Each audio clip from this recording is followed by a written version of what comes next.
Hi everyone, in this video I'd like to mention a few things about how to use a mock test.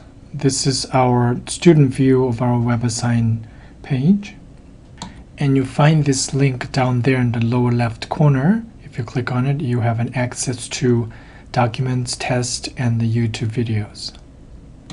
So if you click on that page, it looks like this. So this is where, if you click on this one, and you have the mock test and all the other documents. So here I pulled up the mock test, I downloaded it from the Google Drive and opened it in the local station.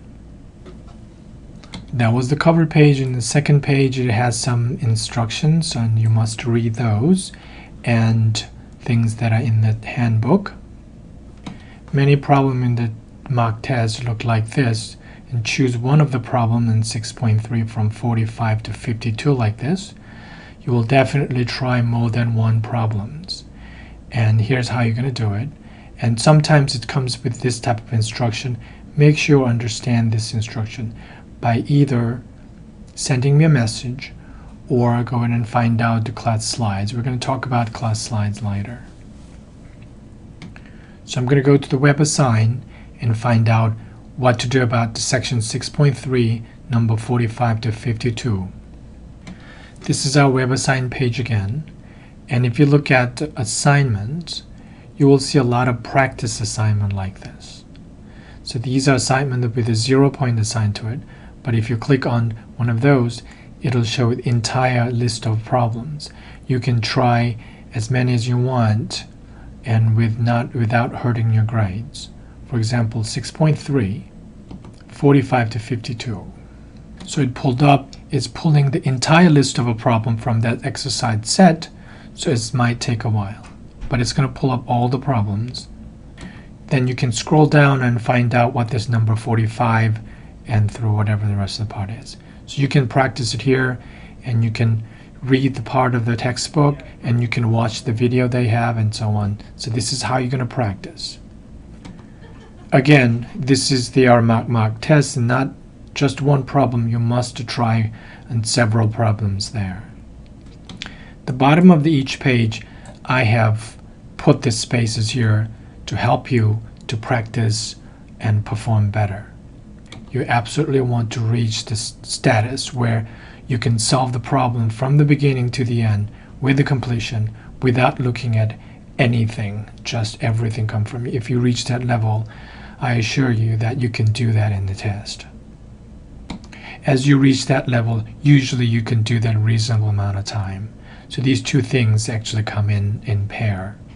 But make sure you're aware of this factor that is important to do well in the test. Sometimes in the remark I ask you to go and study the class notes or watch the YouTube video. So I'm just going to go first and show you the class notes part. So this is our WebAssign page again, but it is already inside that document-notes.html. Class notes are found here if you click on this one. And if you click on any of those dates, then it's going to pull up all the photos and the audios of that day's lecture. Of course, you're not going to go through 2 days before all of this thing, but what I recommend is that going through these slides really quickly after you download all the photos, that figure out and where I'm working on the difficult problems. The 7th problem of each test is chosen from the homework problem or from the list that it appeared in the mock test, which are fairly involved and difficult. But I don't just pull out of nowhere. These are usually the problems that appeared in class and we went over the class. They're not 10 and 20 problems of those in a given session. They're usually probably less than 3, around the 3 problems you worked at throughout the session. By scanning through all those photos, you can easily detect that problem that was lengthy and was involved and a little bit more difficult. Those are the good candidates for the 7th problem of the test. If you want a good grades, you definitely want to attack that 7th problem to get good grades in this course. So I recommend you to go through the slides and identify those problems that may be the good candidates of the number 7th problem in the test. That was about the class notes. Sometimes I refer to solution to the class notes, but some of the important problems are redone on the YouTube channel. So this is how our YouTube channel looked like, titled The Pre-Calculus. If you scroll down, I redid some of the problems that involves a longer procedure, and it is important I've collected it here. So always check things out here, and some of the theory problem and some of the lengthy procedure, the problem that required a lengthy procedure is redone in here. So this will be our last item to talk about. This is back to our web assignment page again, and you can find this communication section, and then I keep some of the topics there. And for the mock test, if you go there, if there's any post or discussions about some problems, we'll go in here and I'll be discussing in there.